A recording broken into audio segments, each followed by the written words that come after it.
The monitoring station at the edge of Velhari space was the kind of posting that ended careers. Not because anything bad happened there, because nothing happened. Nothing had happened in 200 years. The console screens showed static and the slow drift of debris from a gas giant that had been silently falling apart since before the council was formed. The air recycler hummed.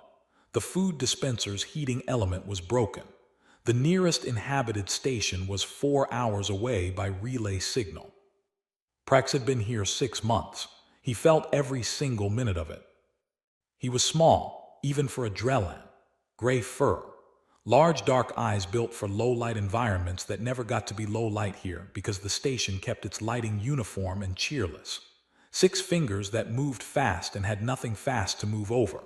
He was 23 years old, the youngest technician in the monitoring corps, which sounded impressive until you understood that the monitoring corps posted its youngest people in the worst stations because experience was wasted out here.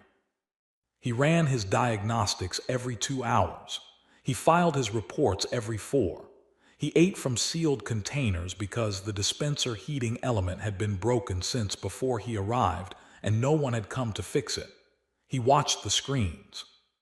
The screens watched back, said nothing, did nothing. On the 94th day of his posting at Velhari Monitoring Station 7, the mass reader screamed. He had heard the audio alert exactly once before, orientation day in the training lab, when the technician running the session had demonstrated the system by pressing the test button. The sound had filled the room and Prex had flinched. The technician had smiled and said, "You will never hear that for real. This station has been operational for 200 years and that alarm has never triggered. You will retire without hearing it again." He heard it now. His food container spun off the panel into the low-gravity air behind him. He did not reach for it. His eyes were locked on the mass reader. The number it was showing was wrong. That number meant something the size of a planet, or a small moon, or a catastrophic sensor failure, which was the most reasonable explanation, which was what Prex told himself while his 6 fingers flew over the calibration panel, and the calibration came back clean and the number did not change. He ran the secondary diagnostic, clean. He ran both again, still clean. The number was still there, still wrong, still impossible. Then the proximity alarm joined the mass alarm. The thermal reader began climbing. 3 simultaneous alarms in a station that had not triggered one in 2 centuries.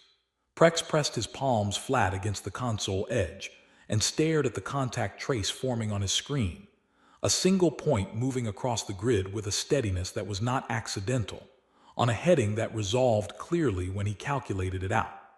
Aimed directly at the center of council space, at Velhari Prime, at the most important system in the known galaxy. It was not decelerating. He opened the emergency channel. "Velhari Relay, this is Station 7. I have a contact event." He read the mass number aloud. His voice was higher than he wanted it to be, and he did not waste time fixing it. "Velocity," he read that out too. "Contact is on a direct heading for the central system. I have verified calibration and run secondary diagnostics. Readings are confirmed." The relay officer told him to verify his readings. He said he had. The relay officer told him to run a secondary diagnostic. He said he had run one. The relay officer was quiet for 4 seconds. Then, "Stand by." Prex stood by. He watched the trace move, steady, unhurried, already much closer than it had been. High Speaker Zeldeth had governed for 412 years. Long enough that, when the relay director walked into his private chambers with a specific quality of stillness in her face, not the stillness of calm, but the stillness of someone who had run a calculation they did not like, he set down everything he was doing and gave her his full attention before she said a word. She told him about the mass reading, the velocity, the heading. He listened without interruption. "Calibration has been verified," he said. 11 times, High Speaker. "The heading is confirmed." "Yes." He walked to the window that looked out over the Capitol. The towers of Velhari Prime catching the late light, amber on stone. The gardens below, 3 centuries old and immaculate. The sky above them clean and unmarked. He looked at all of it for a moment. "Which sector?" he said. She told him. He knew the sector. He had read the survey file himself, 60 years ago on a slow administrative afternoon. A warm, wet world, third from a yellow star unremarkable system, rich in certain minerals, inhabited by a species the survey team had classified as designation 7 pre-sapient candidate, not primitive enough to ignore entirely, not advanced enough for first contact, a species that had not yet achieved orbital capability at the time of the survey. The Resource Committee had been discussing that world quietly for years, in meetings where official notes were not taken, discussions about mineral assessments, about timelines, about how long a designation, 7 species typically remained in the early industrial stage before they either advanced further and became legally complicated, or declined and became available. Pre-sapient candidate, that was the term. The survey was 60 years ago, Zeldath said. He said it quietly, and it was everything that needed to be said. 60 years was a long time. Species changed in 60 years. A species no one thought worth watching closely could, in 60 years, apparently build something. "Assemble the full council," he said. "Emergency session, all delegations tonight." It took 12 hours to assemble the full council. It always did, regardless of urgency. The Korathi delegation required their full ceremonial escort and refused to reduce it under any circumstances. The 3-bodied Sarin could not be hurried on principle, a principle written into the council's founding charter at their insistence and held ever since. The Lenari needed formal written notice delivered by council messenger rather than relay contact, because their legal tradition did not recognize relay communication as official notification. The Heth Collective's mechanical proxies needed full signal re-encryption after every session interruption. 12 hours every time. While they traveled, the contact trace moved. By the time 23 delegations took their seats around the great circular table and the central projection unit hummed to life above it, the thing had crossed the midpoint of council space. The projection showed it now, built from accumulated sensor data, not just a point on a grid but a shape, a vessel, with a hull, with weapon ports that analysts had been counting for 3 hours and reporting upward in numbers that made the counting feel like a bad habit no one could stop. The council looked at the shape. That was the silence, not the silence of people with nothing to say, but the silence of 23 diplomatic delegations looking at a shape and searching through every word they knew and finding none of them large enough. Sarin broke it, all 3 bodies at once, the layered voices that took a moment to become meaning. "We destroy it now. The outer defense platforms have the range, the Velhari war fleet." "The combined displacement of the Velhari war fleet," Vorkin said, "is less than half the mass reading of that vessel. Then we use all of it, every fleet combined." "Ambassador," Zeldath's voice was quiet. The room stopped. "We do not know what that ship can do. We know its size and its heading. Firing on it with a force that may be inadequate before any communication has been attempted from a position of uncertainty, that is not a defense. That is a gamble." He looked around the table. "We are not going to shoot first." Sarin subsided. Vorkin's mandibles moved. Zeldath nodded to the relay director. "Open a hailing frequency. Wide band, all known frequencies, the standard council greeting." The frequency opened. The greeting broadcast out across the distance between the ship and the council chamber. No response came. The relay technicians ran analysis on the space around the signal. They found what they privately described to each other as listening, a subtle return pattern consistent with received and processed transmission. Something on the other end was hearing them. It was simply choosing not to answer yet. The hailing frequency broadcast for 11 hours, still no answer. Vorkin stood beside Zeldeth as the trace crossed into the inner system marker. "They are ignoring us deliberately," he said. "They are choosing when to respond," Zeldeth said. "That is different." "But how is it different?" "Ignoring implies they do not care. Choosing when to respond implies they care very much."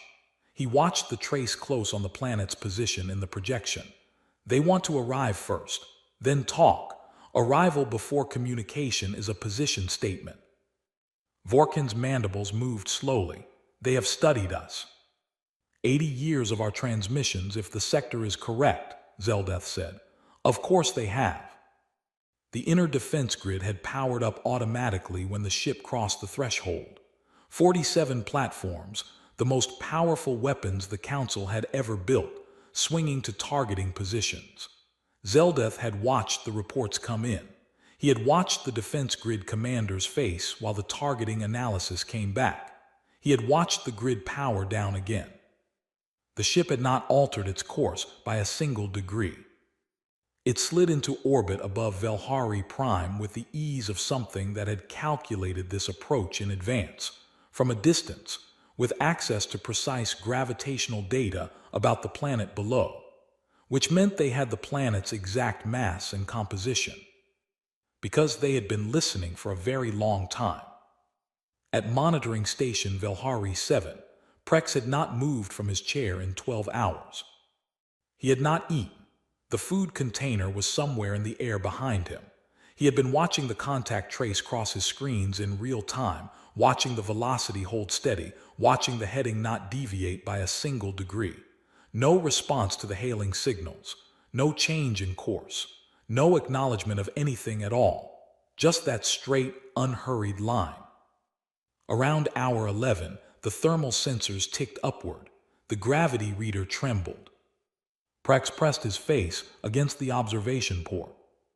The ship came out of the dark slowly, which is to say it was moving at enormous speed, but it was so large that it appeared slow scale, refusing to register, until there was enough of it to compare against the stars behind it. And then he realized the stars behind it were gone, and had been gone for several seconds, and the ship was all there was in any direction. Running lights along the hull, long white lines marking edges. Without them, the ship would have been invisible, just an absence of stars, a hole in the sky. With them, it was legible, and what it said was, "I am here and I am this large, and you should understand both things." The hull was dark gray, layered and cross-reinforced, built not for any single journey but for permanence. The station trembled once, very slightly, from the bow wave. There was lettering on the hull, high on the prow, white on dark, large enough to read at this distance. The translation buffer in his earpiece worked at the unfamiliar script for 3 seconds. "TNS Prometheus." The ship passed him, running lights shrinking to lines, to points, to nothing. Prex sat back down. He held his empty hands in his lap and thought about what he had just seen, the size of it, the straightness of the line, the complete, unhurried certainty of the approach. They were not surprised. They were not exploring. They had decided to come, and they had come, and they had not stopped for anything along the way. He would look up what Prometheus meant later. He would read about fire taken from the gods and given to the people who needed it. He would read about the punishment that followed and the refusal to stop.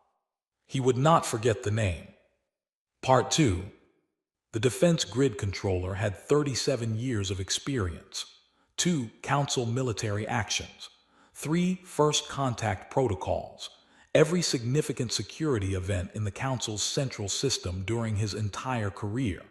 None of it had prepared him for what his targeting officer brought him at hour 13. The Prometheus had entered the grid's engagement range. Protocol was automatic. 47 platforms cycling to ready status, targeting arrays locked, firing solutions calculated. Every board light green. His targeting officer, a young Velhari named Avrek, set a data report on his console and stepped back. Her face was careful, the face of someone who had run the same number 4 times, hopping for a different result. He read the report. Then he read it again. The platform arrays projected output against the ship's estimated hull composition at maximum combined sustained fire over 30 seconds, penetration of outer armor layer to approximately 4% depth. 4%. He sat with that number. Then he said, "Stand down the grid." Avrek looked at him. "All platforms to passive," he said. "Log it as a precautionary de-escalation measure. Don't log the analysis." "Sir, if we fire on that ship and the math is right," he said, "we have wasted our ammunition and shown them exactly what we have. If we fire and the math is wrong," he stopped. "Stand down the grid." She turned back to her station. The platforms went dark.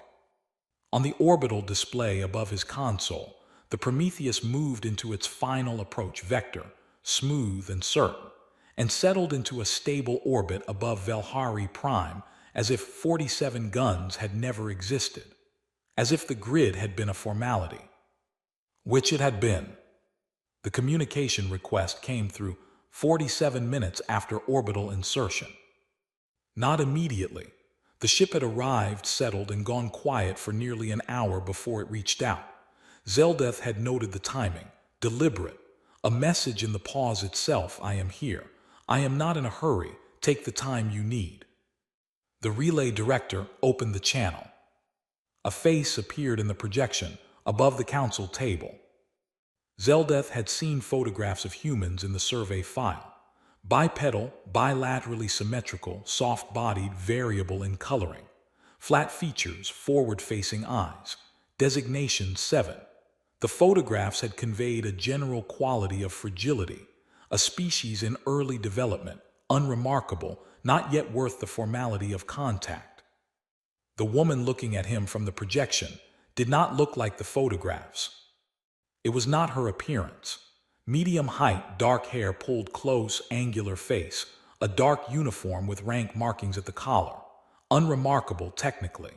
It was the way she was sitting. She was completely still. She looked at the projection, at him specifically, which meant she knew who held the chair at the head of the table, with the expression of someone who had been preparing for this conversation for a very long time and was not worried about it.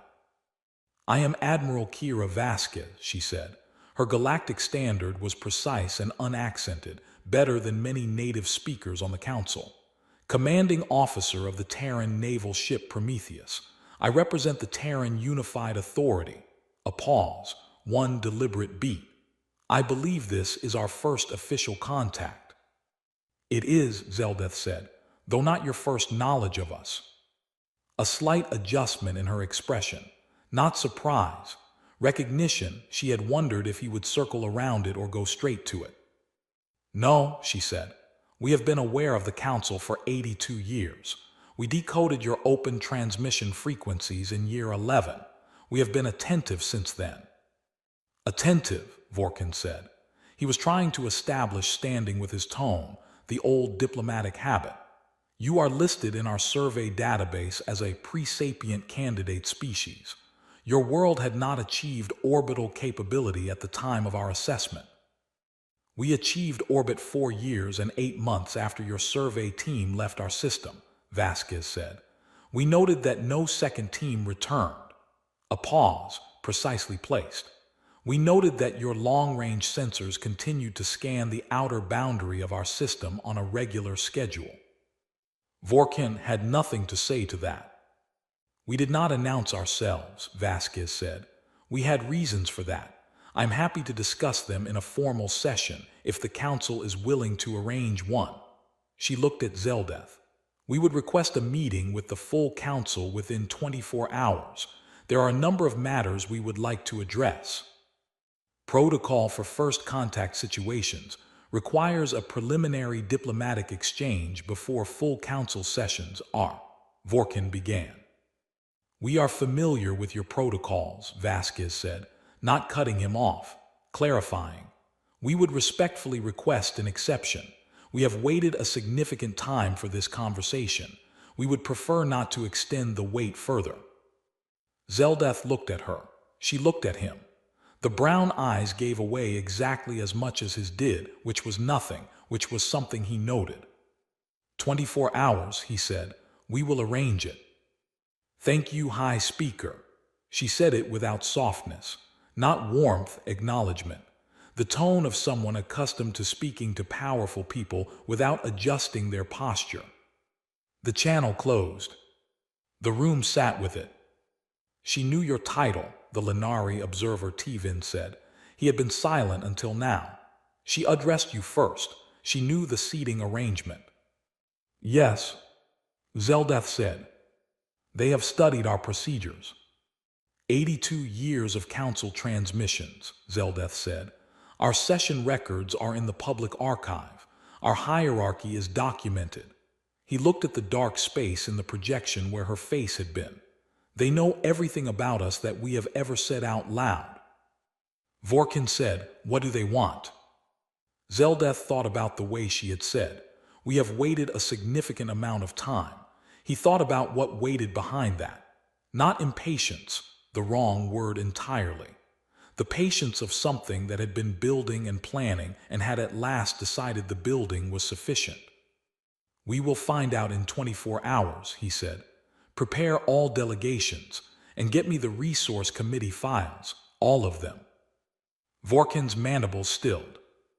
All of them, Zeldeth said. On the Prometheus, Commander Deo Osai watched the channel close and let out a long breath. The High Speaker connected everything in real time, he said. Survey sector, the ship, all of it, right there in the room while we were watching. He is very old, said Captain Yeva Marchetti from across the table. She was the diplomatic corps head, tall, gray-haired, with the particular posture of someone who had been a soldier and decided diplomacy was simply a different kind of fighting. Old things are calm because they have lived long enough to know panic does not change outcomes. He knows about the resource committee, Osai said. He knew before we said a word about it, Marchetti said. The sector name was enough. Vasquez was at the wall display looking at the star map. Velhari Prime below them, the council system around it, the Prometheus's orbital line. She had her hands clasped behind her back. He is going to be the one we need to work with, she said. Not Vorkin, not Sarin. She turned from the map. The High Speaker. He understands what is actually happening here. Is that good or bad? Osa said. It is useful, she said. A council leader who understands the situation clearly is more valuable than one who needs it explained. He will not waste our time. She picked up her datapad. 24 hours. Get the full presentation finalized. Every section. She walked toward the door. Admiral, Osai said. She stopped. What do you think they will do when they see the fleet positions? Vasquez looked at the star map for a moment. I think the High Speaker will call a vote, she said. She walked out. Part 3. The 24 hours were the longest the council had spent doing nothing in 30 years. Sarin spent 11 of them filing formal requests for a preemptive military strike against the Prometheus. The first 6 went to Zeldeth and were denied. After the 6th, Zeldeth approved a procedural instruction that allowed the clerk to decline further strike requests on arrival without forwarding them. This was technically outside his authority. He did not particularly care. Vorkin spent his hours in the survey archives pulling everything recorded about the human species. The original survey report, the long-range observation logs, and the resource committee files. The official ones, which were careful and clean, and the unofficial ones, which Zeldeth had ordered sealed but which Vorkin had already read before the order came through. He sat with the unofficial files in his private terminal and read them again and felt, for the first time in a very long career, the specific sensation of having made a serious mistake and not being able to identify which decision would have prevented it. Zeldeth spent the 24 hours thinking. He thought about Vasquez's face and what had been in it and what had not. He thought about the 47-minute gap before she made contact. Deliberate. He was certain. A message in the silence itself. He thought about what he would have done, arriving with a ship of that size at a civilization that had been quietly discussing his world's resources for decades, and how he would have felt, and whether feeling and action would have been the same thing or different things. He kept arriving at the same conclusion. She was not angry. She had every justification for anger. He would have been. But it was not anger he had seen in her. It was something more deliberate, something that had been carried a long way and refined into a precise and settled shape. Not a flare, a strategy. It happened at hour 16. The Council monitoring station tracking the Prometheus reported the ship's weapons systems powering up. The alert went simultaneously to every delegation. Saren immediately filed 2 more strike requests. The room Zeldeth was in went from quiet to very loud in approximately 4 seconds. He held up one hand. The room went quiet. "Which way are the weapons oriented?" he said. The relay officer checked. "Away from the planet high speaker. The weapons are targeted at," a pause, "the outer system debris belt." The debris belt. The navigational hazard ring that had been charted and warned about in every approach map issued for Velhari Prime since the Council's formation. Flagged in the registry for 4 centuries. A known problem nobody had ever addressed because addressing it was not anyone's specific responsibility. "They are not targeting us," Zeldeth said. "They are warming their weapons while in orbit above our primary planet, and that is categorically."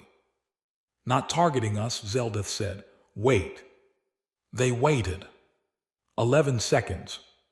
The automated registry at the outer system marker filed an update. Navigation hazard body 7P889. A dense iron-nickel asteroid, 3 kilometers in diameter, flagged as a hazard for 412 years, had been cleared from the registry. Not damaged, not deflected, not broken into smaller pieces. Cleared. No fragment trace, no debris signature, nothing. The asteroid had existed and then had not existed, and the only record of the interval was an 11-second gap between the weapons report and the registry notification. The Council chamber was very still. A communication request came through from the Prometheus immediately after. Zeldeth accepted it. Vasquez was standing this time. "My apologies for the unannounced demonstration," she said. "That navigation hazard has been active in your outer system for some time. We noticed it in your approach charts during our transit preparation. Consider it a courtesy, a single beat. We look forward to the session tomorrow." The channel closed. The chamber stayed quiet. Saren did not file any more strike requests. Zeldeth contacted Vasquez privately 2 hours later.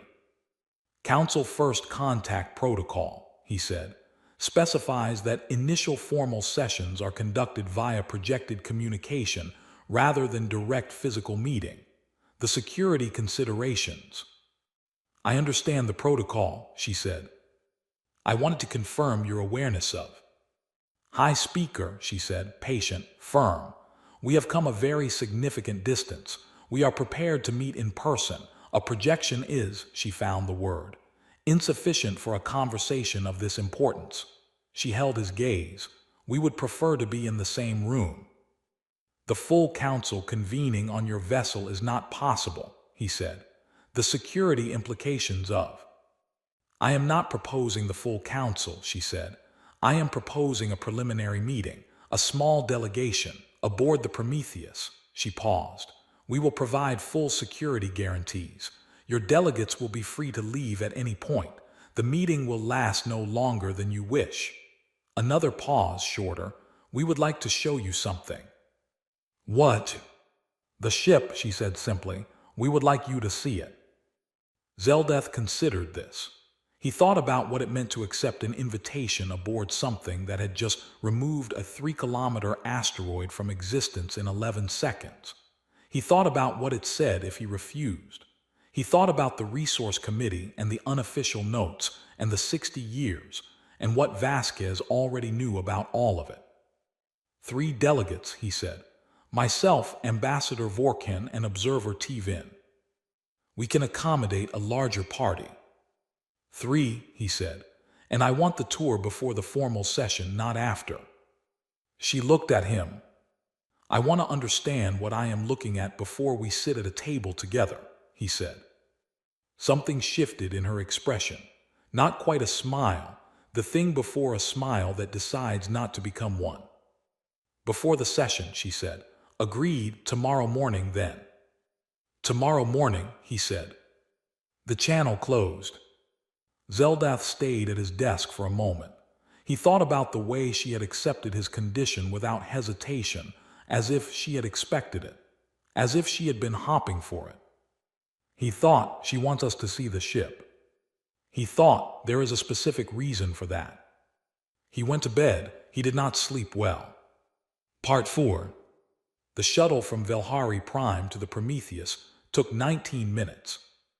In those 19 minutes, everyone aboard had enough time to watch the ship grow in the forward viewport and understand, in a way that numbers on a relay screen never quite allowed, what kind of thing they were approaching. Zeldath watched it without comment. Vorkin sat beside him with his mandibles perfectly still. Tivin, the Linari observer, who had attended more significant events in his long career than anyone else alive on the council, made notes in his log with a stylus that moved faster than usual. The shuttle pilot kept his eyes on his instruments. At 15 minutes out, the Prometheus filled the viewport completely. At 10 minutes, it was the only thing visible in any direction. The stars behind it gone, the planet below gone, nothing existing anywhere in the viewport except hull. Dark gray, cross-layered, built not for beauty but for endurance. The running lights moved past overhead in long white lines, marking the edges of something so large it needed marking, or it would simply be void. The docking bay was on the port flank. To reach it, the shuttle flew parallel to the hull for 3 full minutes. 3 minutes of hull ahead and hull behind and hull above, no end visible in any direction. Zeldath did the arithmetic in his head and understood, for the first time in his body rather than his mind, what the mass reading had actually meant. The bay received them. It could have received 30 shuttles simultaneously with room to spare. It held, besides their own craft, 2 heavy fighters with an angular aggressive geometry. The Council's design database had no analog for 4 transport vessels, and something in the far corner that a human crew rating identified, when Vorkin asked, as a long-range scout. The ceiling was 40 meters above the deck. The air smelled of machine oil and metal and something organic and warm. The noise level was the controlled noise of a working vessel, not loud, but constant and full. A human officer met them. Young, dark-skinned, precise in movement. Lieutenant Commander Reyes. He guided them through the bay and into an interior corridor. The corridor was wide enough to drive cargo vehicles through. They passed crew members at every turn. Dozens in the first corridor alone, then more corridors, more crew, humans moving with the ease of people who have lived somewhere long enough to stop noticing its size. Some looked at the delegation as they passed. None stopped working. The ship did not slow for visitors.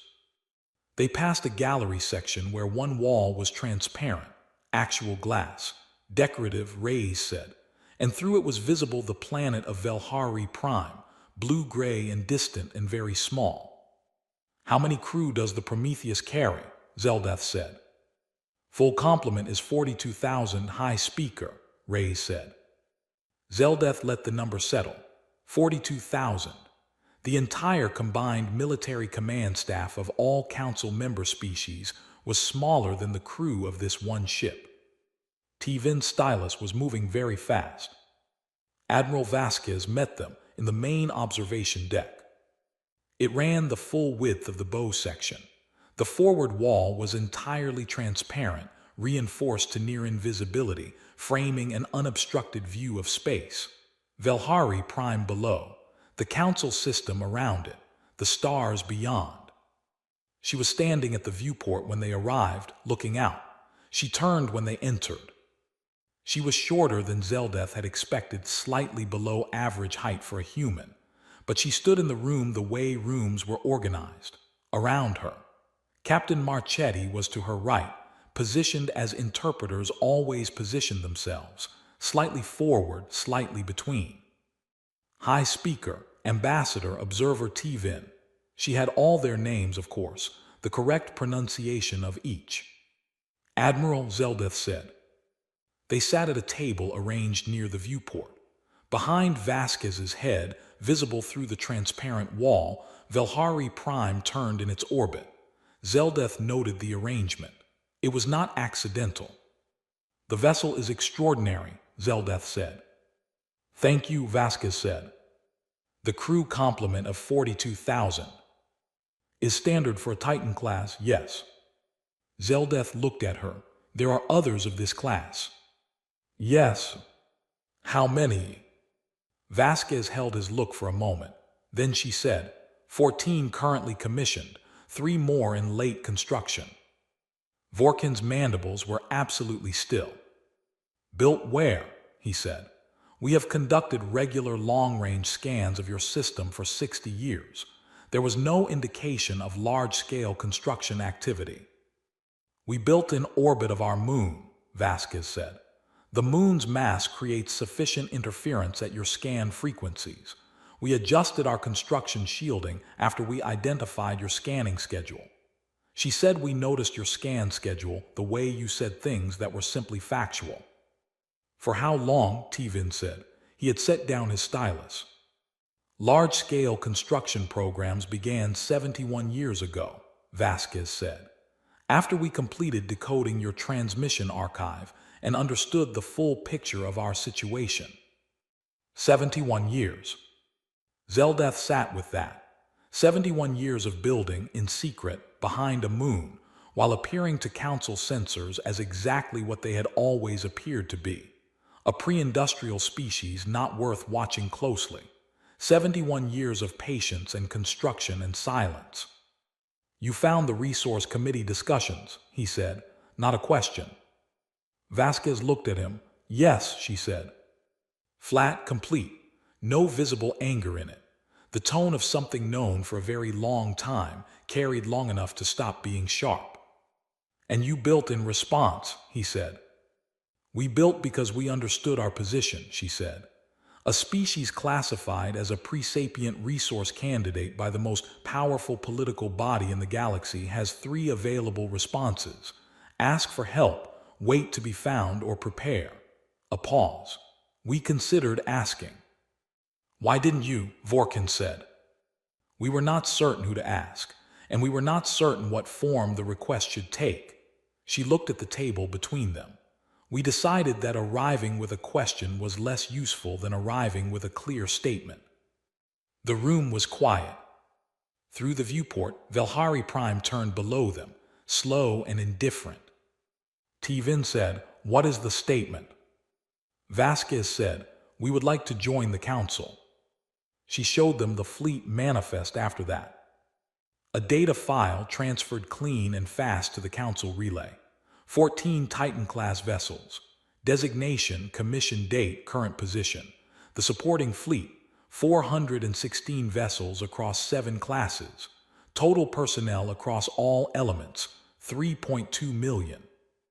Current positions of all Titan-class vessels were listed. Zeldeth read the list. He read it again. 1 ship in the current system, the Prometheus, above this planet. The other 13 were positioned at specific coordinates distributed across Council space. He knew those coordinates. He had spent 40 years in Council administration, and he knew exactly what occupied those positions.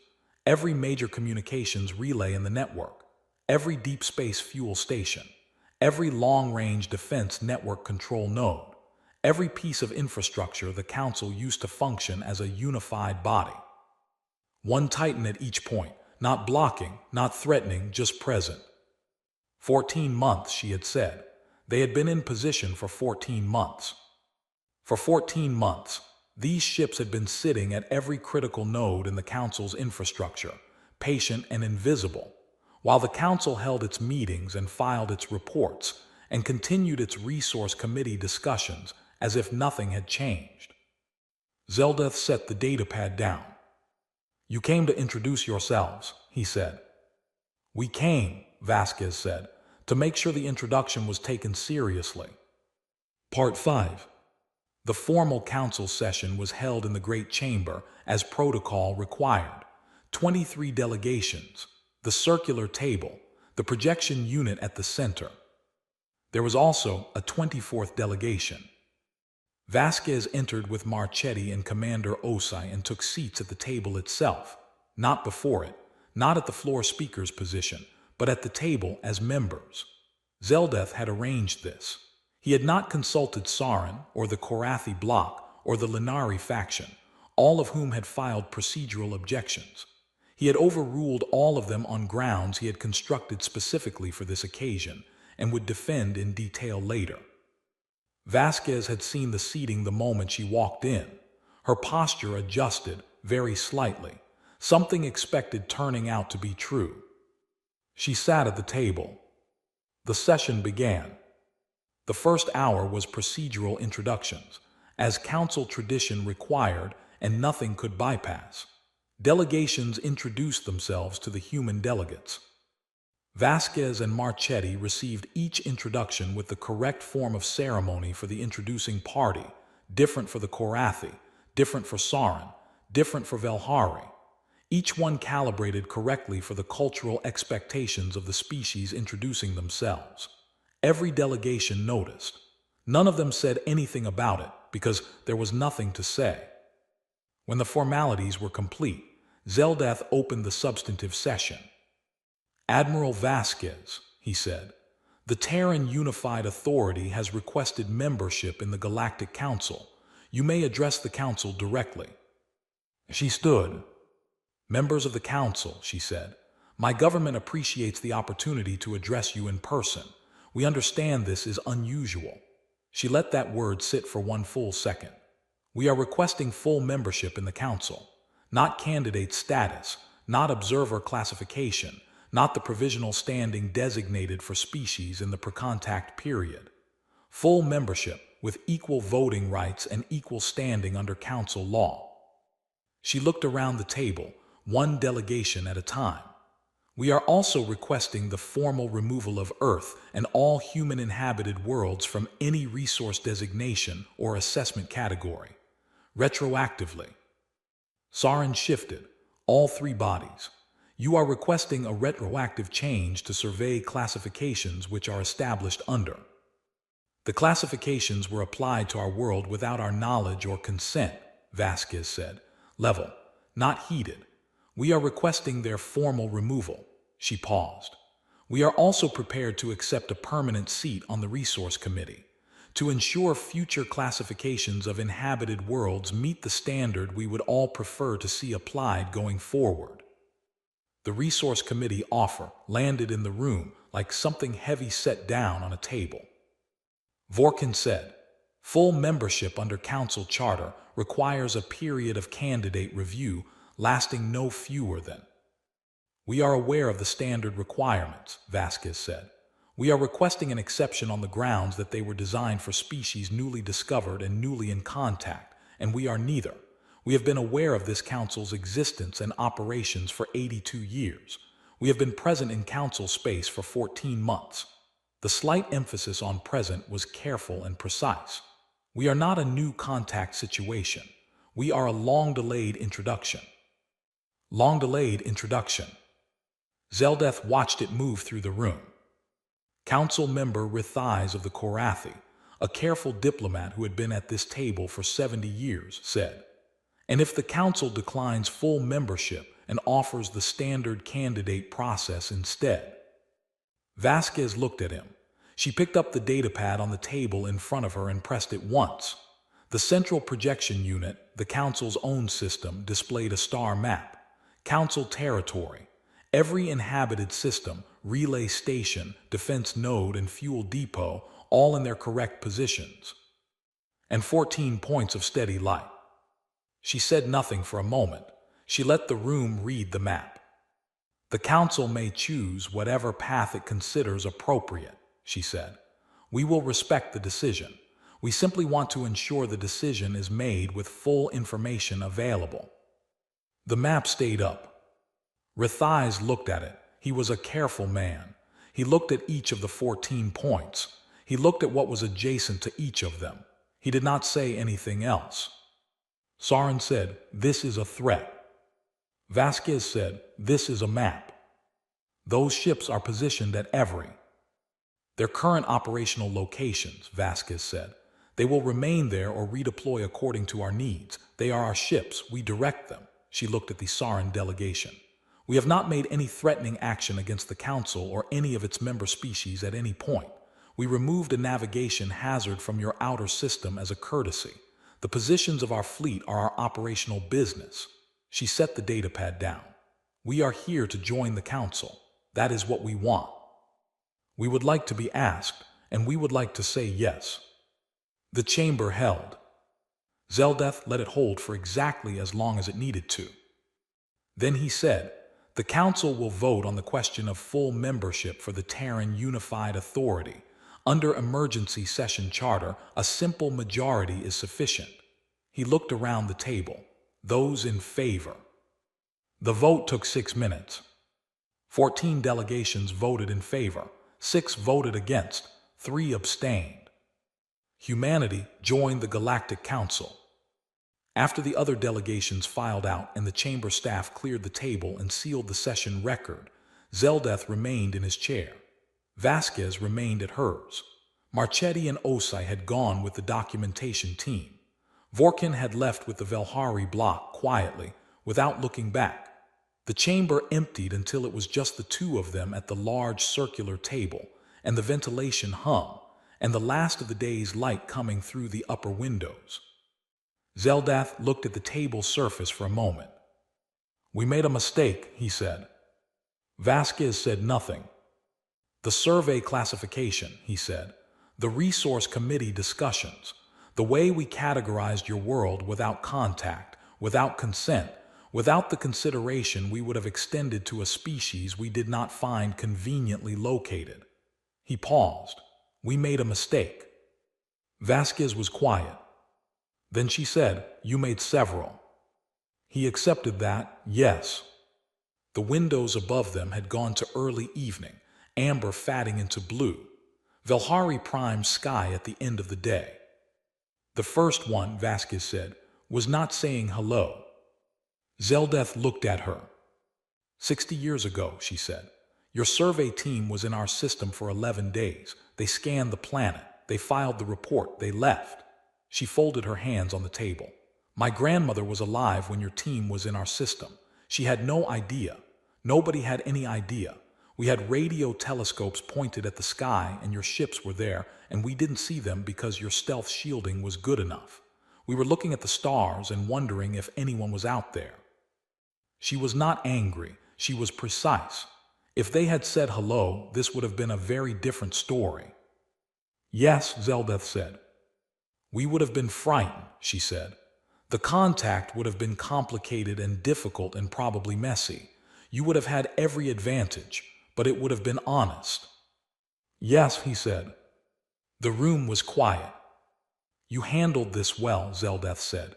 The fleet positioning, the arrival, the demonstration today. He looked at her. You are a very good diplomat. I'm a sailor, she said. Captain Marchetti is the diplomat. Captain Marchetti is excellent, Zeldeth said. You are something else. The faintest adjustment in her expression. Not a smile. The thing before a smile that decides against it. What happens now, she said. The Prometheus remains in orbit for 1 standard year, Zeldeth said. Traditional requirement for a new member's first period of formal recognition. Your fleet elements, he glanced at where the star map had been. I would appreciate notification of any significant repositioning. We can establish regular communications, she said. That would be preferable to surprises, he said. Yes. She stood, he stood, the formal leave-taking gesture of the council which she performed correctly. Of course. High Speaker, she said. Admiral, he said. She walked to the door and was gone. He stayed at the table for a moment in the empty room. He looked at the cleared chairs. He thought about the survey file and the resource committee and the unofficial meetings and the 60 years and the 82 years and the 14 ships and the vote that had just happened. He thought about what could have been avoided. He thought about what had been earned. He thought about the difference between those two things and what that difference said about his civilization and what he intended to do about it, starting tomorrow. The chamber lights shifted to evening mode. He walked to the window and looked up at the sky. Somewhere above him, in a stable orbit, the Prometheus was going around and around. It would be there tomorrow, and the day after, and for a year beyond that. He thought, the galaxy has a new kind of neighbor. He thought we should have said hello first. Then he went to find the resource committee files, all of them. He had a great deal of work to do. At monitoring station Velhari 7, Prex was packing. A new posting had come through, a relay station, secondary hub, real traffic and real work, and a food dispenser that functioned. It was a good posting. He had not expected a good posting. Then the galaxy had changed and postings had reshuffled across the core, and here the transfer orders were, signed and filed, 3 days to departure. He packed his things. There was not much. 6 months of sealed food containers, some personal items, the small library he had brought and not read enough of, because it turned out 6 months of nothing happening was only boring until something happened, and then it was the most important 6 months of his life. He ran the station's final handover diagnostic, log transfer, system seal, ready state confirmation for the incoming technician arriving next week. Then he looked out the observation port. The Prometheus was not visible from here, too far, too small against the system's distances, deep in inner orbit around a planet too far away to resolve. But he knew it was there. He had followed everything. The session, the vote, the 14 Titan positions on the map, which someone had leaked to the public record within 2 hours of the session closing, because that was the kind of thing that did not stay quiet for long. He had finally looked up what Prometheus meant. He had read the old myth, the figure who took fire from the gods and gave it to the people who needed it, the punishment, the refusal to stop. He stood at the port for a while. The relay console chimed. His transport was docked and waiting. He gave the station one last look, the broken food dispenser, the console that had screamed on the most important morning of the century, the observation port he had pressed his face against. He picked up his bag. Whatever came next, whatever the new council looked like, whatever a galaxy with humanity fully in it became, Prex had been here first. He had been the first to detect the line, the first to see the running lights, the first to read the name on the hull. He stepped into the docking tube. The station door sealed behind him. Outside, in the dark, in orbit above a world that had just changed, the lights of 100 human vessels moved through the black like new stars someone had decided. After a very long time, it was finally the right moment to light.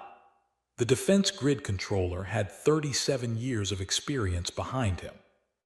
He had been present at 2 council military actions. He had managed the grid through 3 separate first contact protocols, 2 border escalations with the Korathi, and 1 incident that the official record described as a navigational misunderstanding, and everyone present knew was not.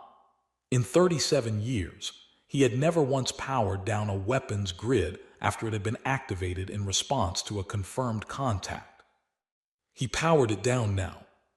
His targeting officer, a young Velhari named Avrek, had brought the analysis report to his console and set it down and stepped back without being asked, because she had read the numbers and understood that this was not a report you handed to a superior and waited nearby for questions. This was a report you set down and stepped back from. He read it. The platform array's maximum combined sustained output, directed against the Prometheus hull at the estimated material composition, over 30 seconds of continuous fire. penetration of outer armor layer to approximately 4% depth. He read it again. 4%. 30 seconds. 47 platforms. Every gun they had in this system firing everything they had for half a minute, and they would put 4% deep scratches in the outermost layer of a hull that had, by the mass reading, several more layers behind it. He sat with that number for a moment. He let it be what it was. Then he said, "Stand down the grid." Avrek looked at him. "All platforms to passive," he said. "Log it as precautionary de-escalation to avoid triggering an incident. Do not attach the analysis report to the log entry. Sir, protocol requires. If we open fire on that ship and the math is correct," he said, "we have spent our ammunition and shown them the full range of what we can do. In exchange, we will have 4% of the way through their outer hull." He looked at his board. "If we fire and the math is somehow wrong," he stopped. There was no good ending to that sentence. "Stand down the grid." Avrek turned back to her station. The boards went dark, 47 platforms cycling down, one by one from green to gray. On the orbital display above his console, the Prometheus completed its final approach vector, smooth, unhurried, perfectly calculated, and settled into a stable orbit above Velhari Prime. It did not adjust its course during the grid's active window. It did not alter velocity. It did not take any evasive action whatsoever. It had not noticed the grid. Or it had noticed and had not considered it relevant. The defense grid controller looked at his gray boards for a long moment.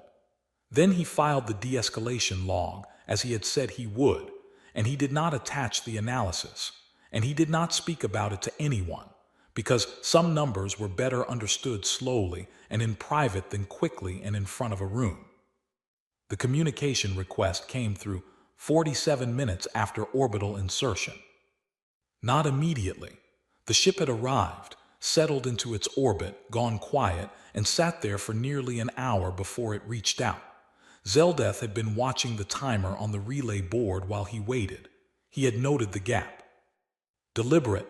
Everything about this had been deliberate from the moment the contact trace appeared on Prex's screen. The gap was another message, in the same language as the unhurried approach and the unanswered hailing frequency. The message was, "I am here. I am not in a hurry. You may take the time you need to absorb this." The relay director opened the channel. A face appeared in the projection above the council table. Zeldeth had seen photographs of humans.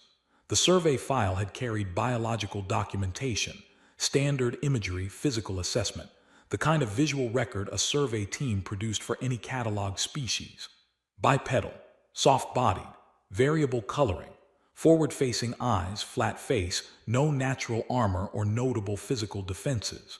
Designation 7. The photographs had the quality all survey file images had, which was the quality of something looked at rather than something encountered. The difference between a photograph and a person turned out to be significant. The woman in the projection was medium height, dark-haired, with an angular face and dark skin, and the look of someone who had spent considerable time in environments less comfortable than council chambers. She wore a dark uniform with rank markings at the collar. She was sitting very straight in a command chair, and the room visible behind her was large and clearly operational, soft figures moving in the background, screens lit, the low hum of a working vessel. She was looking directly at him. Not at the general projection. At him. At Zeldeth at the head of the table, which meant she knew who sat at the head of the table. "I am Admiral Kira Vasquez," she said. Her galactic standard was clean and unaccented. Not the careful, slightly formal standard of someone working in a second language, the natural, precise standard of someone who had been using it for a long time. "Commanding officer of the Terran naval ship Prometheus. I represent the Terran Unified Authority." One pause. One beat, perfectly timed. "I believe this is our first official contact." "It is," Zeldeth said, "though not your first knowledge of us." Something adjusted in her expression. Not surprise. Recognition, she had wondered if he would circle around it first or go straight to it. She had prepared for both. No, she said. We have been aware of the Galactic Council for 82 years. We decoded your open transmission frequencies in year 11 of that period. We have been attentive since then. Vorkin said, from beside Zeldeth, you are listed in the Council's survey database as a pre-sapient candidate species. He was using the tone he used when he wanted to establish the Council's authority as the natural frame for any conversation. Your world had not achieved orbital capability at the time of our assessment. We achieved orbit 4 years and 8 months after your survey team left our system, Vasquez said. She said it with the same flatness she had used for everything else, no heat in it, no performance. Just the fact stated. We noted that no second survey team returned. A brief pause. We also noted that your long-range sensors continued to make regular scans of our system's outer boundary. Vorkin had nothing to say to that. He tried to find something. Zeldeth watched him try. He did not find it. We chose not to announce ourselves at that time, Vasquez said. We had reasons for that decision. I am glad to discuss them in a formal session if the Council is willing to arrange one. She looked at Zeldeth directly. We would request a meeting with the full Council within 24 hours. There are several matters we would like to address. The Council protocol for first contact situations requires a preliminary diplomatic exchange phase before any full session can be, Vorkin began. We are familiar with your protocol, Vasquez said, not cutting him off. There was no sharpness in it. She was simply clarifying a fact that had been misstated by assumption. We would respectfully request an exception in this case. We have waited a significant amount of time for this conversation. She held the look at Zeldeth. We would prefer not to extend the waiting period. Zeldeth looked at her, brown eyes, giving nothing away.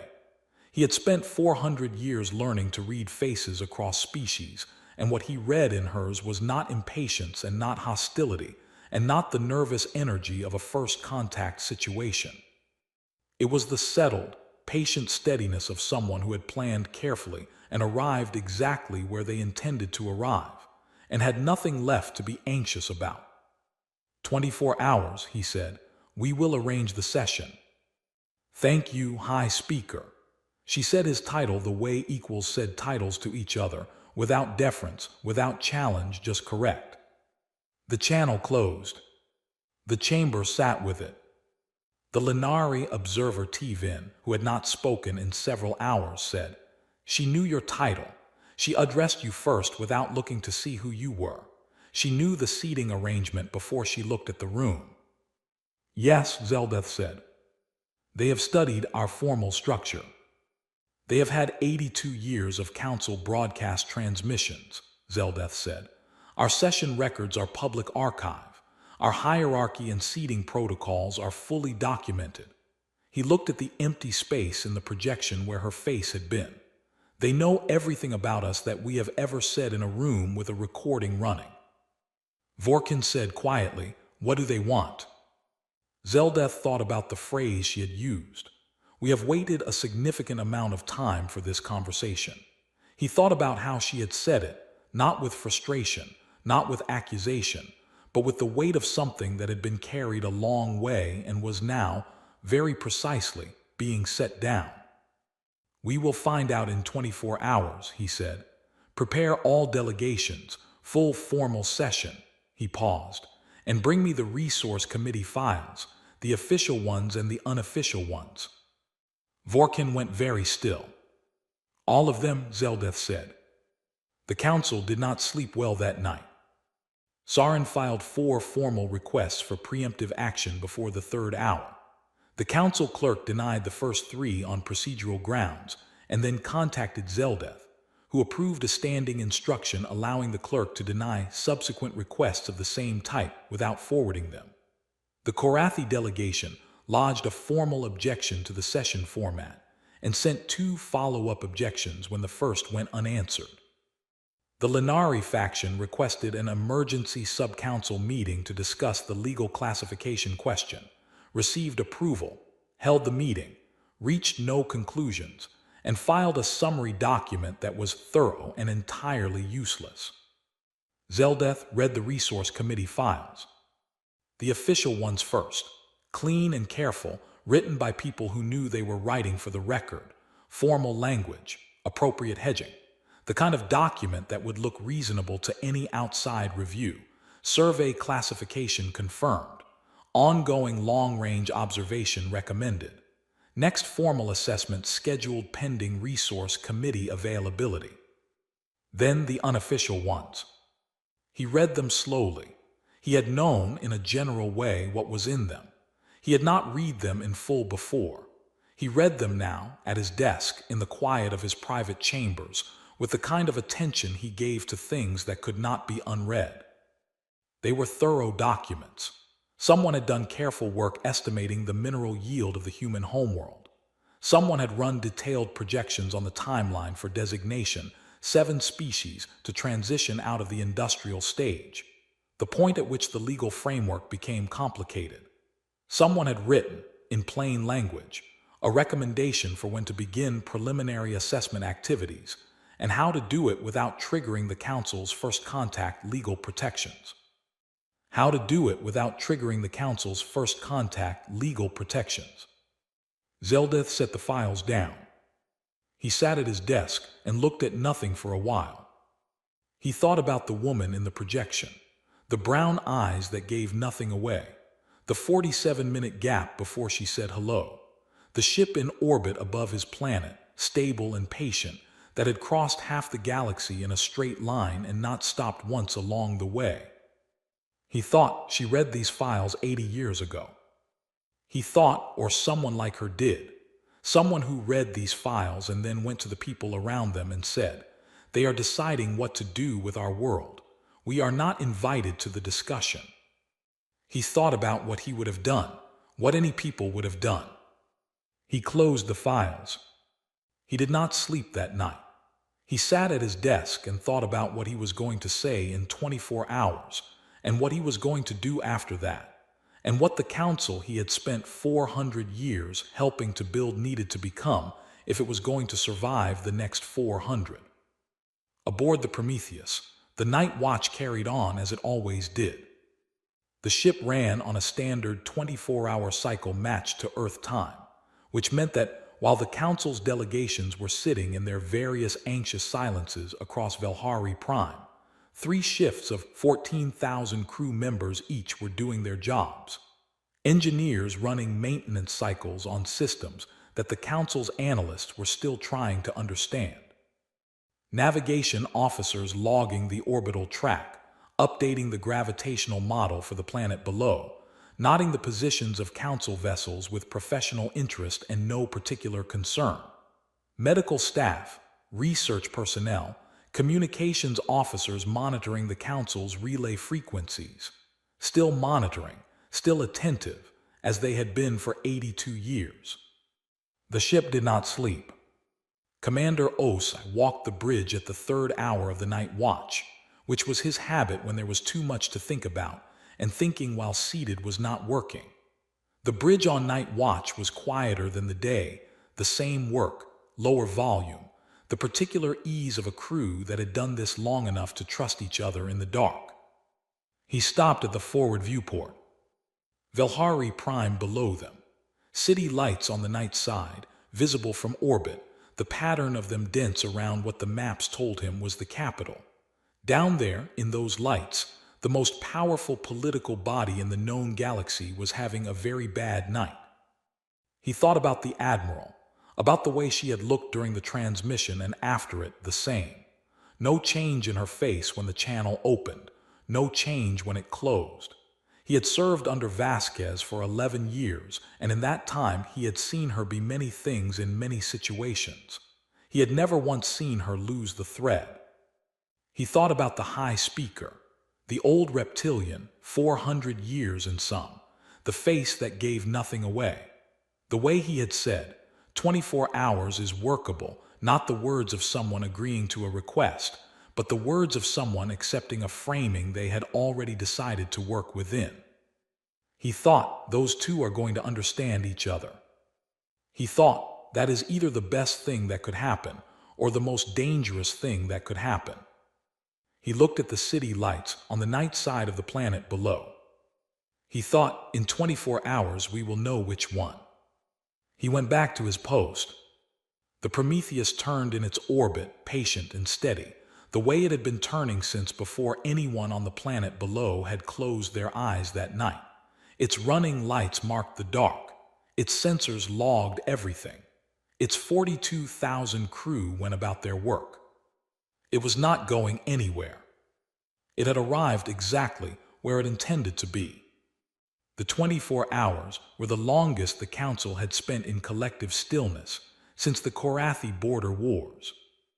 Nobody used the word fear.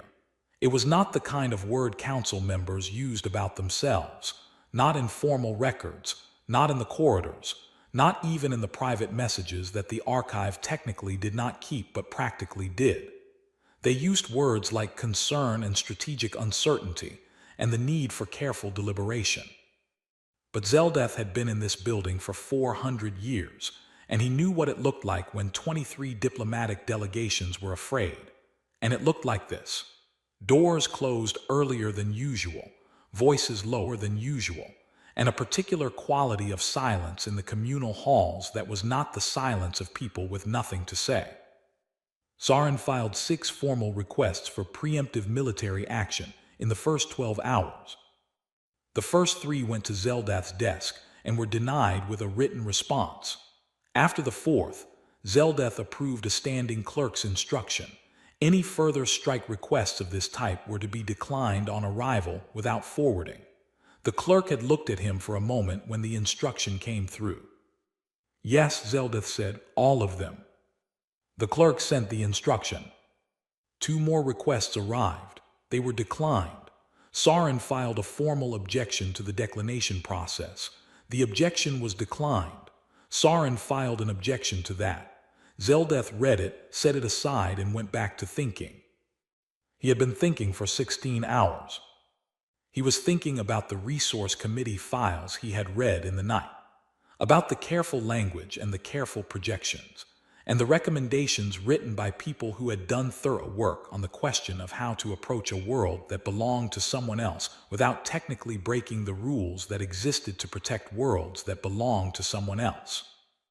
He was thinking about the gap in that logic, the place where technical compliance and actual right conduct had separated so cleanly that the gap had gone unnoticed for years. He was thinking about the woman in the projection, the 47-minute wait, the precise galactic standard, the brown eyes. He was thinking, she knows everything we put in the record. She knows everything we said out loud. He was thinking, the question is how much she knows that we did not say out loud. It happened at hour 16. The monitoring station tracking the Prometheus filed an alert. The ship's weapons systems were cycling to active status. The alert propagated simultaneously to every delegation terminal in the building. The Council's emergency response channel opened automatically. Sarin was speaking before the alert tone finished. This is the attack. This is what we. Which direction are the weapons oriented? Zeldeth said. The relay officer checked.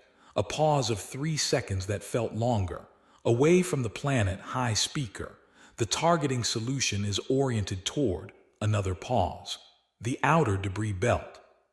The outer debris belt. The navigational hazard ring at the edge of the Council's system. A spread of rock and ice and compressed metal that had been sitting in the approach charts since before the Council existed.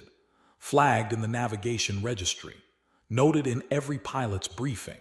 And never addressed because addressing it was not any one member's specific responsibility, and therefore remained everyone's general inconvenience indefinitely. They are not targeting us, Zeldeth said. Sarin said, they are powering weapons while in orbit above our primary planet end. They are not targeting us, Zeldeth said. Everyone stop talking. Wait. The room stopped. They waited. The relay board was quiet. The weapons alert light stayed active, weapon systems live, targeting solution locked. And then at the 11-second mark, a second alert came through. Not from the Prometheus, from the Outer System Automated Navigation Registry. Navigation Hazard Body 7P889. 3 kilometers of dense iron-nickel rock, cataloged in the hazard registry for 412 years, exactly as long as Zeldeth had been alive, he noted, as if the asteroid had been placed there specifically to mark the duration of his tenure, had been cleared. Status change, hazard removed. No fragment trace, no debris field, no secondary collision risk flagged, no record of anything except the asteroid existing, and then a gap of 11 seconds, and then the asteroid not existing. The registry update sat on the relay board. The council chamber sat around it. Nobody said anything for a long moment. Not Sarin, not Vorkin, not the Korathi delegation that had been loudest about the security implications of the ship's presence for the past 16 hours. The room had the quality of people who had understood something and were deciding whether to say so or wait to see if someone else said it first. A communication request came through from the Prometheus. Zeldeth accepted it immediately. Vasquez was standing this time. She had not been standing for the first contact call. She was standing now, which told him something about how she wanted this message to read. My apologies for the unannounced demonstration, she said. That navigation hazard has been active in your outer system for a considerable time. We noticed it in your approach charts during our transit preparation. Consider it a courtesy. One pause, the practiced kind. We look forward to the session tomorrow. The channel closed. The chamber was quiet. Zeldeth looked at the registry update on the board. He looked at it for a while. Then he looked at Sarin. All 3 of the Sarin bodies were very still. The overlapping voice that was always ready, that had been filing strike requests for 16 hours, did not say anything. Zeldeth waited. It did not say anything. Good, he said quietly. Then we are in agreement that we will proceed with the scheduled session. Nobody objected. He contacted Vasquez privately at hour 18. He had been thinking about the shape of the meeting since the night before, and he had made a decision. And the decision needed to be communicated directly rather than through the relay's formal request process. Because the formal request process added documentation and documentation created positions. And he wanted this conversation to happen before anyone had a formal position they needed to defend. Council First Contact Protocol, he said, when the channel opened, specifies that initial formal sessions are conducted via projected communication rather than direct physical presence. The security framework for full council gatherings. I understand the protocol, Vasquez said. I wanted to ensure. High Speaker. Her voice was patient the way experienced people were patient, not suppressing impatience, genuinely unconcerned with the pace. We have come a very long distance. We are prepared to meet in person. A projected session is, she considered her word, insufficient for a conversation of this importance. We would prefer to be in the same room. The full council convening aboard your vessel is not a realistic. I am not proposing the full council, she said. I am proposing a preliminary meeting, a small delegation from the council's leadership aboard the Prometheus prior to the formal session. A pause. We will provide full security guarantees. Your delegates will be free to leave at any point. The meeting will last exactly as long as you want it to last. What is the purpose of a preliminary meeting? Zeldeth said. We would like to show you the ship, she said. He looked at her. That is the purpose, she said. We want you to see it before tomorrow. Zeldeth thought about that. He thought about the specific sequence she was proposing, tour the ship, then hold the formal session. He thought about what that sequence was designed to accomplish. He thought about 42,000 crew members and corridors wide enough for ground vehicles, and a hull that a weapons grid could not meaningfully engage. He thought about what it would mean to sit at a session table having seen all of that, versus sitting at the table having only read the numbers. She wanted them to understand what they were in conversation with. Not threatened by it, not intimidated into a position. She was not that crude. She wanted them to understand it clearly and completely, so that the conversation that followed would be a conversation between people who were operating with the same information, rather than a conversation where one side was working from data and the other side was working from a mass reading on a relay screen. It was, he thought, a generous thing to offer. It was also, he thought, a very precise thing to offer. 3 delegates, he said. Myself, Ambassador Vorkin, and Observer Tvin. We can accommodate more. 3 is sufficient, he said, and I want the tour before the formal session. That is what I proposed, she said. I mean immediately before, he said. The morning of the session, we tour the ship and then we go directly to the table. I want to understand what I am looking at while the understanding is still current. Something shifted in her face, not a smile. The adjustment a face makes when an unexpected move turns out to be the right one. Agreed, she said. Tomorrow morning we will be ready for you. The channel closed. Zeldeth sat at his desk for a moment. He thought about the look on her face when he'd said he wanted the tour immediately before the session. He thought about what it meant that she had been pleased by that rather than unsettled by it. She wanted him to walk into the session with the ship still in his mind. He had just told her he wanted the same thing. He thought, we are going to understand each other very well. He thought, I am not certain whether that is good news. Vorkin came to see him an hour later.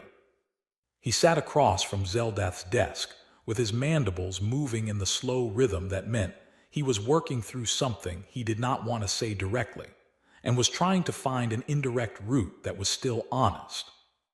Zeldeth waited. The Resource Committee files, Vorkin said finally. Yes. The unofficial ones.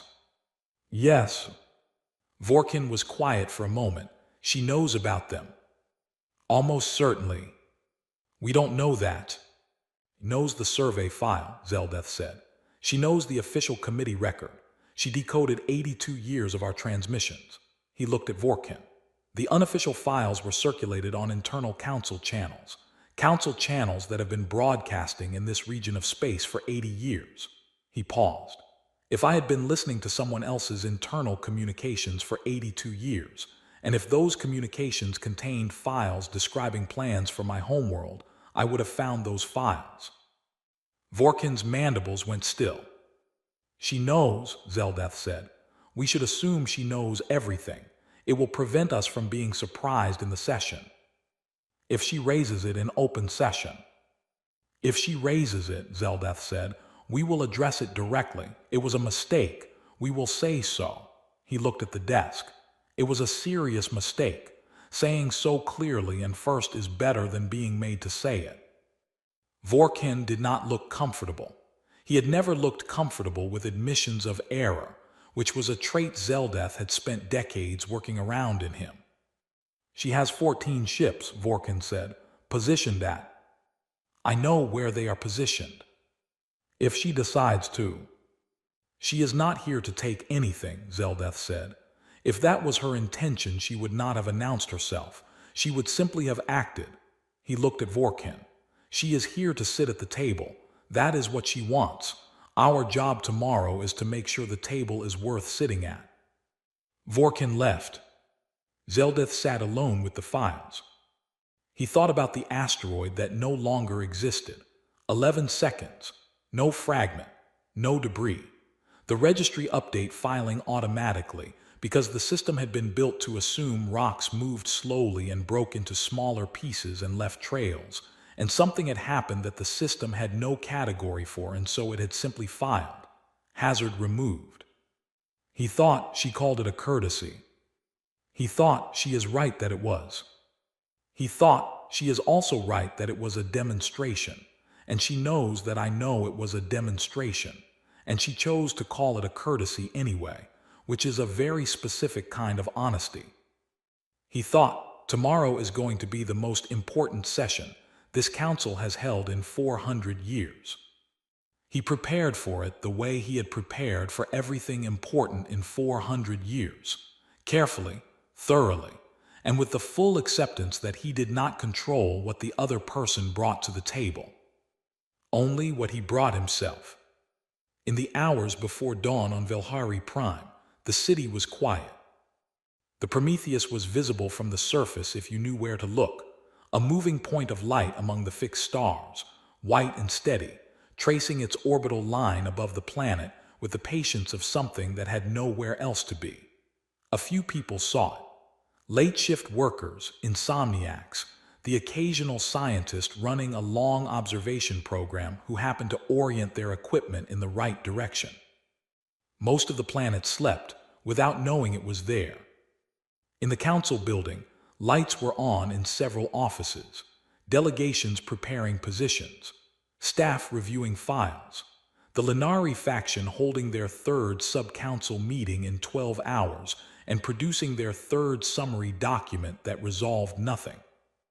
In one office near the top of the high speaker's tower, Zeldath was still at his desk. He was not reviewing files anymore. He had reviewed everything there was to review. He was sitting with his hands folded and looking at nothing, which was what 400 years had taught him to do when the reviewing was done, and the thing remaining was to walk into a room and be present for what happened next. He looked out the window. The point of light moved steadily across the sky.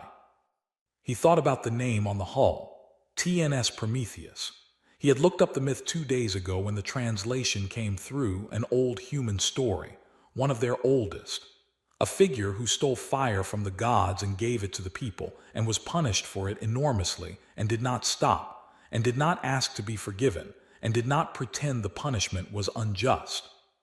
He thought about what it meant that they had named their first great ship after that story. He thought, they are telling us something about themselves with that name. He thought we should listen to it.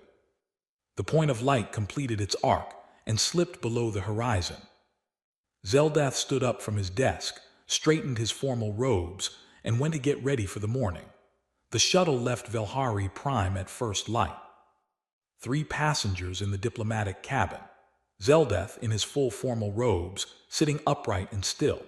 Ambassador Vorkin beside him, mandibles moving in the slow, worried rhythm that Zeldath had stopped trying to read precisely. It meant discomfort broadly, which was accurate and sufficient. Observer T-Vin of the Lenari across from them, his long pale hands folded over his log, his face doing what Lenari faces always did in high-stakes moments, which was absolutely nothing. The shuttle pilot was a young Velhari male who had been briefed on the destination and had not spoken since they boarded.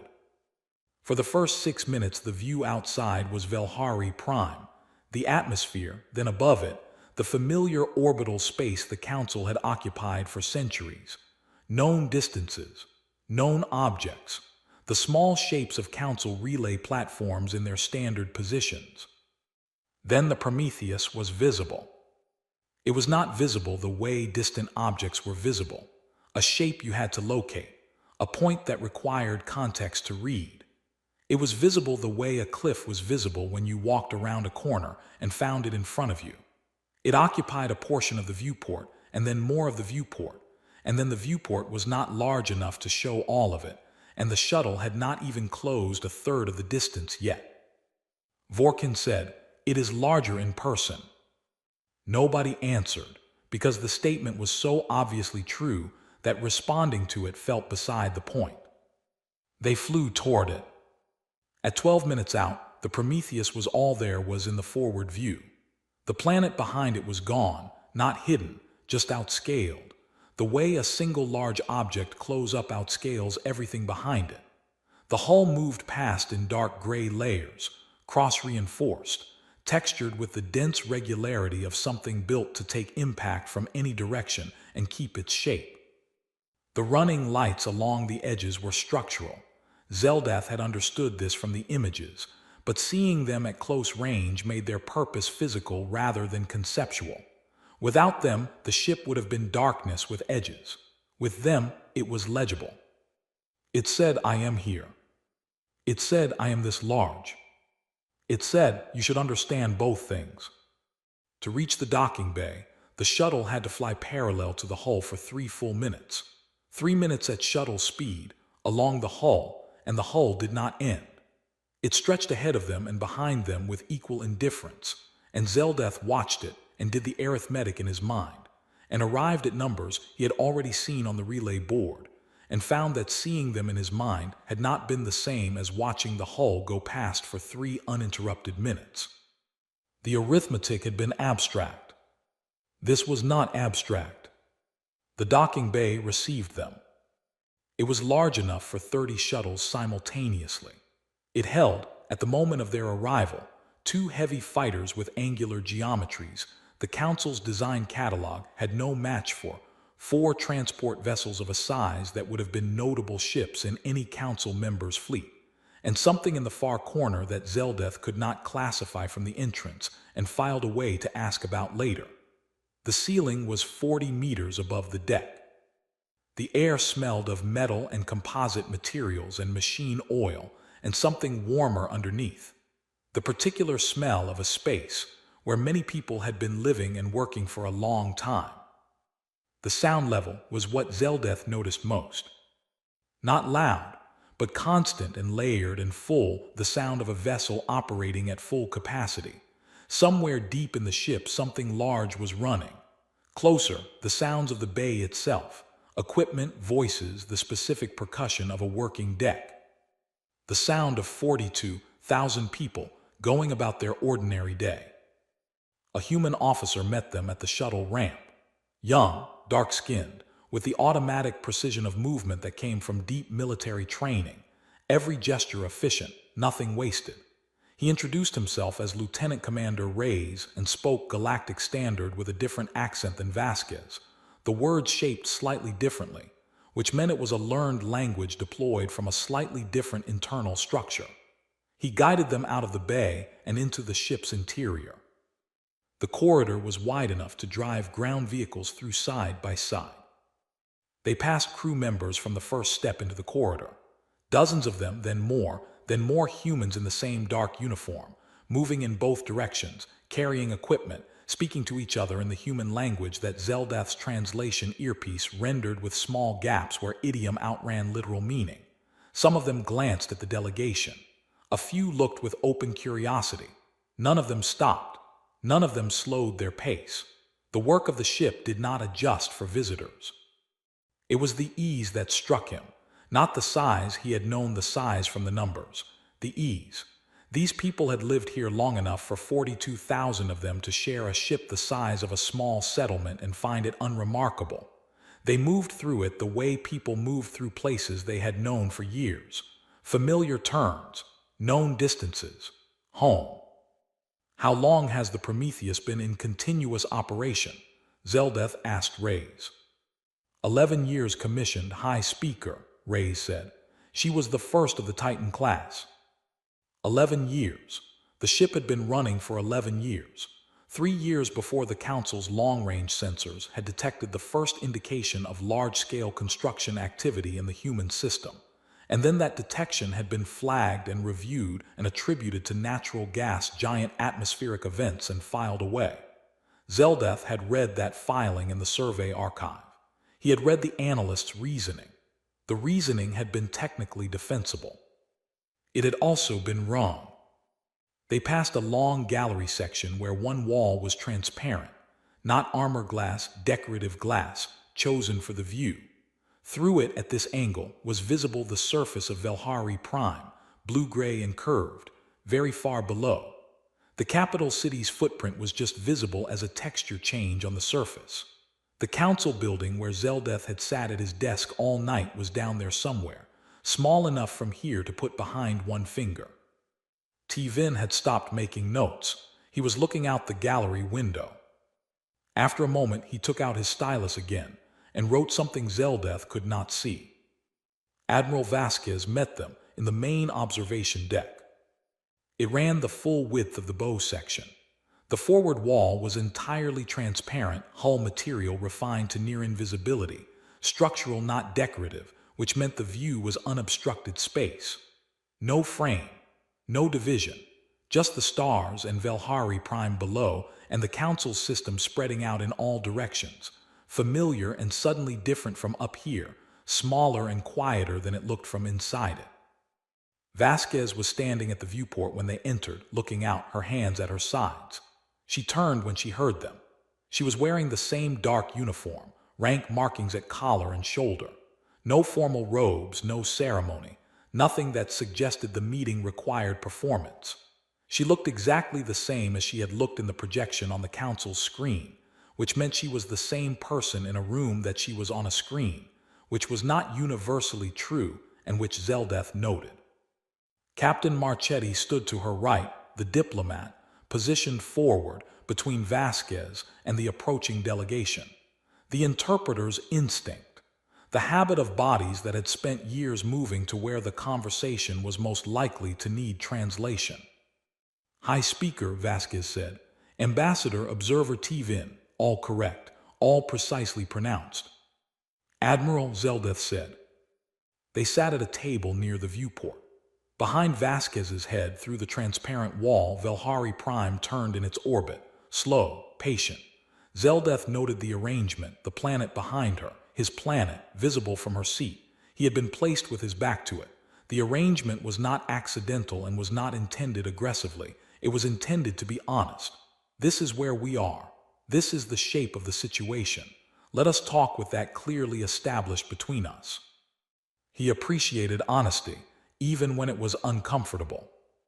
The ship is extraordinary, he said. Thank you, she said. She said it the way people said it when they meant it rather than when they were being polite. The crew of 42,000. Standard complement for a Titan-class vessel, yes. There are 14 such vessels, Zeldeth said. 14 commissioned, she said. 3 in late construction. Vorkin said, built where? We have maintained regular long-range scan protocols across your system for 60 years. No scan returned evidence of large-scale construction. We built in orbit of our moon, Vasquez said. The moon's mass generates sufficient gravitational interference at your scan frequencies. We identified your scanning schedule early in our monitoring and adjusted our construction shielding accordingly. She said this the way she said everything, without emphasis, without pride, without apology. Just the fact. We identified your scanning schedule. Zeldeth thought about how many years that sentence covered. He thought about the Council's survey team leaving the human system, and the Council's long-range sensors maintaining passive watch and the humans down on their planet, young species, early industrial, looking up at the stars with their early telescopes, not knowing anyone was looking back. And then decoding the signals, and then reading the files, and then watching back. And then building. How long did the full construction program take? Tvin asked. He had set down his stylus again. He seemed to have decided that the log could wait. Vasquez looked at him. The Prometheus took 9 years to build. She launched 11 years ago. The broader program began 71 years ago with initial infrastructure and materials development. She paused. It has been a significant national effort. 71 years, Vorkin said. Yes. Vorkin's mandibles were very still. You built for 71 years, in orbit of your moon, behind gravitational interference. He stopped, started again. The entire Titan-class program, 416 support vessels, all of it without, he stopped again. Without anyone knowing, Vasquez said. She said it for him not unkindly. Yes. The room absorbed that. 71 years. A civilization that the Council had last looked at directly and classified as early industrial, not worth close watching, pre-sapient candidate. That civilization had spent 71 years doing this, quietly, behind a moon, while appearing from the outside to be exactly what they had been classified as. Unremarkable. Not yet relevant. The kind of world you noted in the database and came back to later when you had time. You found the Resource Committee discussion files, Zeldeth said. He said it plainly. No preamble, no softening.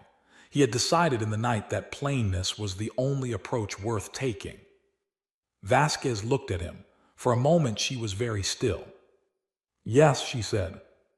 One word, flat, complete.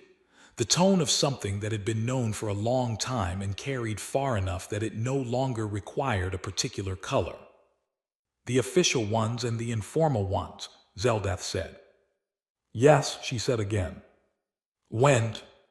The official records were decoded in our 14th year of monitoring, she said. The informal committee communications took longer.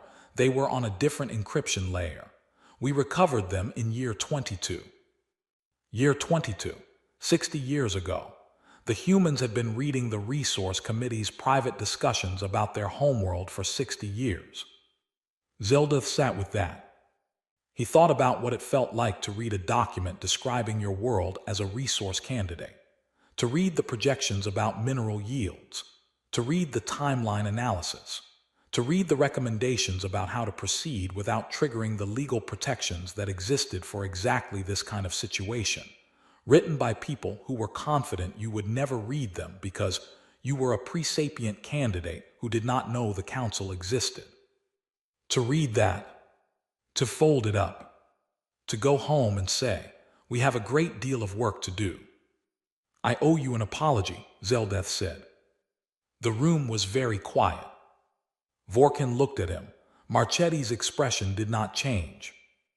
Vasquez looked at him with the steady brown eyes that gave nothing away and waited. The Resource Committee's discussions were a serious error, he said. The informal files in particular, the recommendations about legal frameworks and timelines, that was not the conduct the Council's charter demands of its members, and it was not the conduct I would defend if it were brought before a formal review. He held her gaze. We were wrong. Vasquez was quiet for a moment. I know you were, she said. Not I accept your apology. Not thank you for saying so. Just, I know you were. The statement of someone who had known it for 60 years and did not need it dressed up. It is why you built, he said. It is part of why we built, she said. We also built because we were curious, because we are that kind of people. Something shifted slightly in her face. We build things. It is what we do. The committee files gave us direction and urgency, but we would have built eventually anyway. She looked at the viewport, at the stars, at the planet below. We had been looking at the sky and wondering what was out there for a very long time. We were going to come looking eventually. Your files just told us what we would find and what we needed to arrive prepared. And the fleet positions, Zeldeth said. The 14 ships at the Council infrastructure points, that was not incidental. No, she said. You placed them before you came here. 14 months before, she said. It took 11 months to deploy them to position. 2.5 years of preparation for this conversation. Ships placed quietly at every critical point in the Council's network infrastructure, not blocking, not active, just present, while the Council went about its normal operation and discussed its resource committees and filed its surveys and had no idea that anything had changed. You wanted us to know, he said. When you showed us the manifest, you wanted us to see the positions. We wanted you to have complete information, she said. We are not here to threaten the Council. We have not taken any hostile action and we will not. The fleet positions are operational. She held his gaze. But you asked to understand what you were looking at before you sat at a table with us. The manifest is part of that understanding.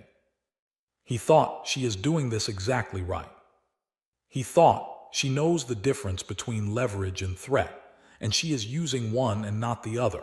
And the difference is honesty, and she has been honest with me at every step. He said, what do you want from tomorrow's session? She said, a seat at the table. Simple, no elaboration. 4 words that contained everything they needed to contain. A full seat, she said.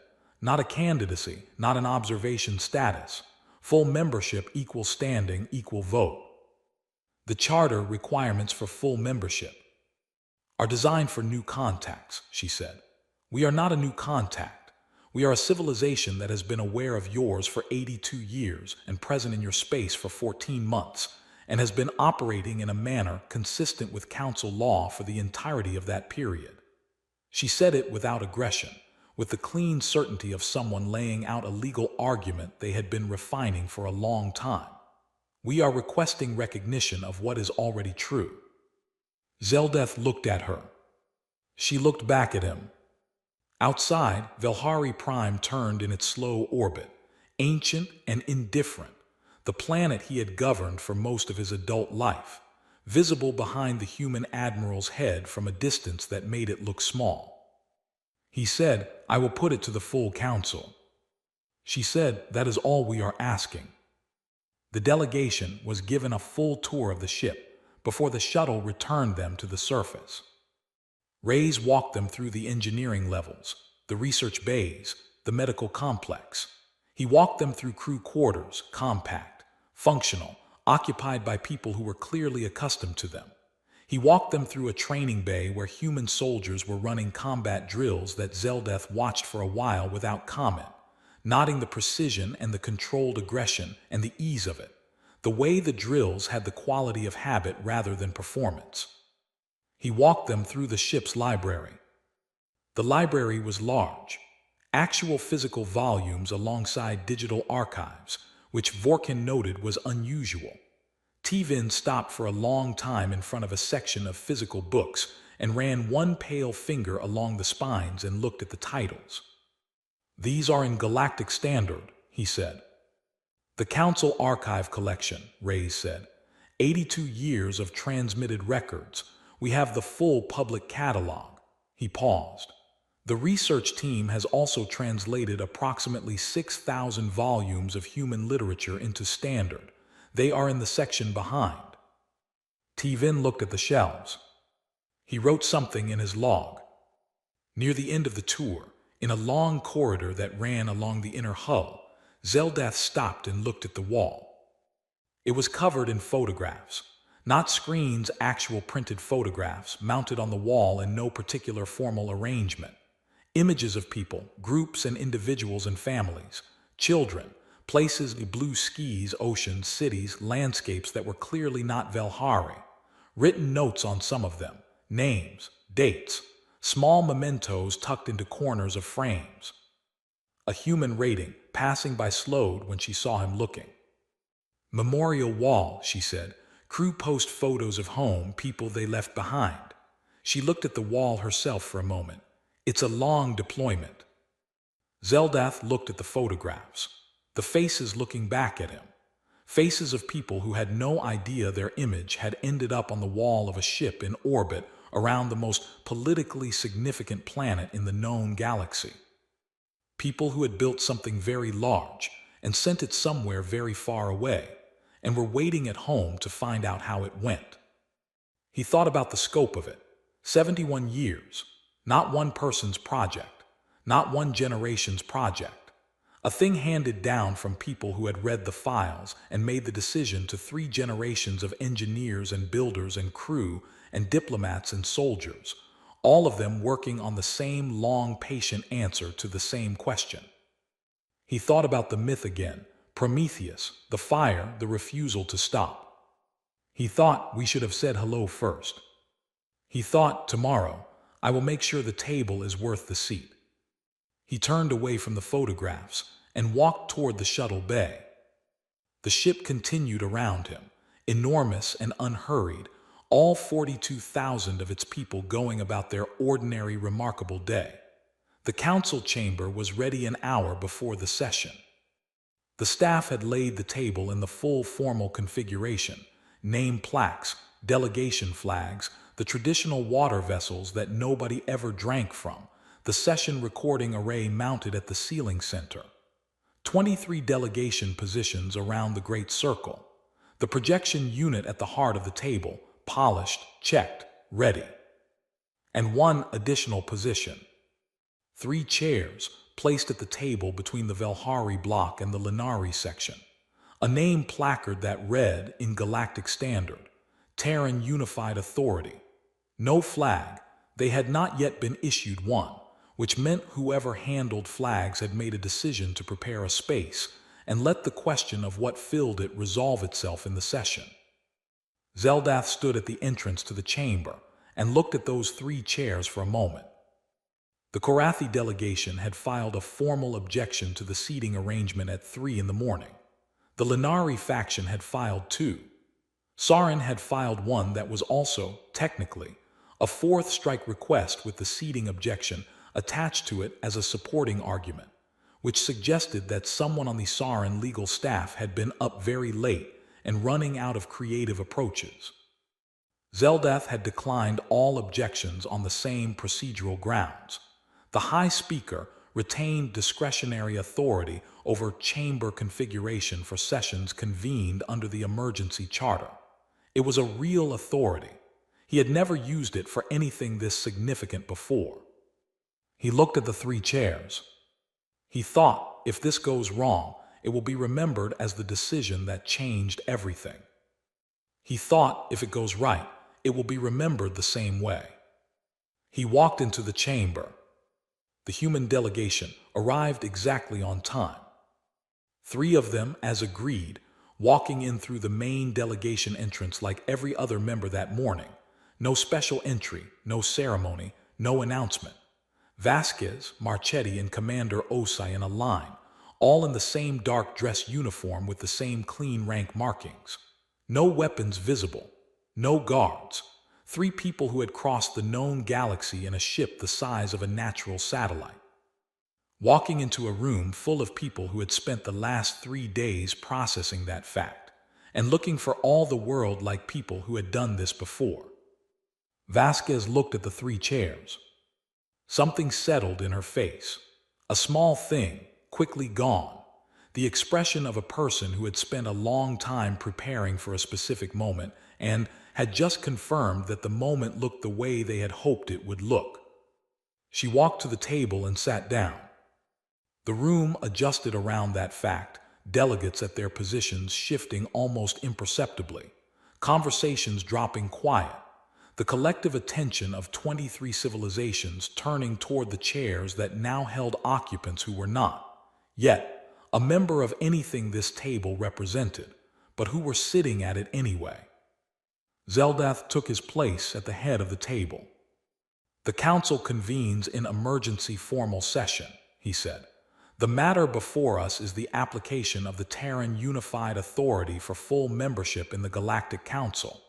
He looked around the table once slowly, giving each delegation the acknowledgement of being seen. "We begin with introductions." The introductions took an hour. Every delegation introduced themselves to the human representatives, name, species, the territory they held in council membership, their years of standing. It was the oldest protocol in the council's history, unchanged since the founding. Th.